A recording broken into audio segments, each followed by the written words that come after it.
જય શ્રી કૃષ્ણ બધાને. તો કેમ છો બધા? આશા છે કે આપ બધા મજામાં હશો. તો જો ફ્રેન્ડ્સ, આજે આપણે બનાવીશું કુકરમાં કાચું શાક વઘારીશું, પાલક, બટેટા અને ટામેટાનું.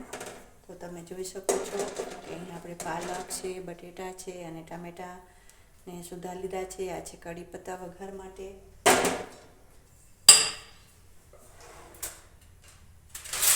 અને આ છે આદુ લસણની પેસ્ટ, તો તે પણ આપણે શાકમાં ઉમેરી દઈશું, સુધારેલા શાકમાં. કુકર મૂકી દીધું છે તપવા. તો હવે આપણે જરૂર પ્રમાણે તેલ લઈ લઈશું. તો અહીં આપણે 2 પાવડા તેલની જરૂર પડશે.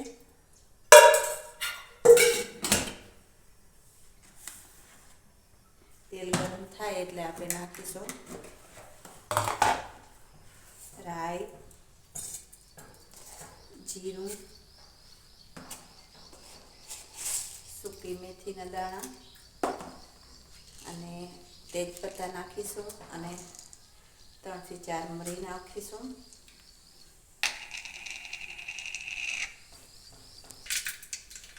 તો ફ્રેન્ડ્સ, અહીંયા આપણે રાઈ અને જીરું પકડી ગયા છે. તો હવે આપણે નાખીશું તેમાં હિંગ,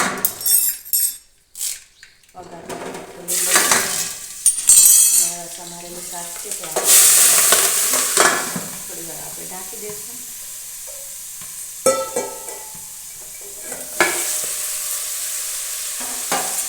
હવે આપણે તેને બરાબર મિક્સ કરી લઈશું. મીઠું આપણે આદુ લસણની પેસ્ટમાં ઉમેરી દીધું છે. એટલે હવે ઉપરથી આપણે નાખેલું છે.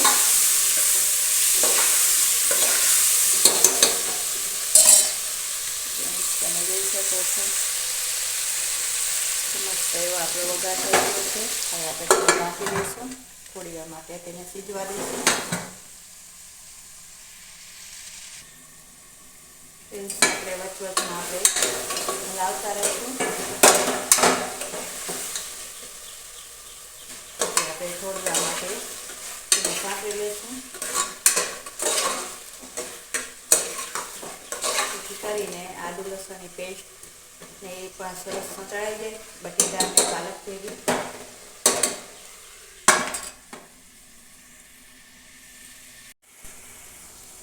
તો ફ્રેન્ડ્સ, અહીં આપણે જોઈ લઈશું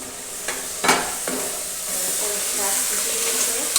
હવે આપણે તેમાં મસાલા એડ કરી દઈશું. એકદમ સરસ ટામેટાને ચડી ગયા છે. તો હવે આપણે જરૂર પ્રમાણે હળદર નાખીશું, ધાણા જીરું પાવડર નાખીશું અને લાલ મરચું નાખીશું. હવે આપણે તેને બરાબર મિક્સ કરી લઈશું.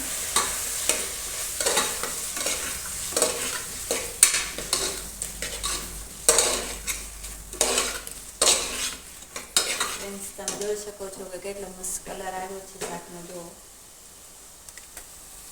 છે ને એકદમ મસ્ત. હવે આપણે પાણી નાખીશું. તો અહીંયા આપણે નાનો 1 ગ્લાસ આપણે પાણી લઈ લીધું છે. તો તે પાણી આપણે નાખી દઈશું. આપણે બહુ પાણી નહીં નાખીએ, આપણે કુકરમાં ચડાવવું છે એટલે. તો જો ફ્રેન્ડ્સ, આટલું જ આપણે પાણી નાખ્યું છે. ઢાંકણને બંધ કરી લઈશું.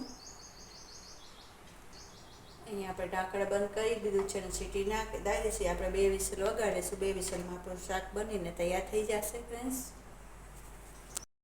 તો ફ્રેન્ડ્સ, 2 વિસલ થઈ ગઈ છે અને હવે આપણે કુકર ખોલીને જોઈ લઈશું. તો તમે જોઈ શકો છો કે એવું સરસ મજાનું આપણું શાક બનીને તૈયાર થઈ ગયું છે. હવે આપણે નાખીશું તેમાં કોથમરી, ઝીણી સમારેલી કોથમરી છે તે આપણે એડ કરી દઈશું અંદર.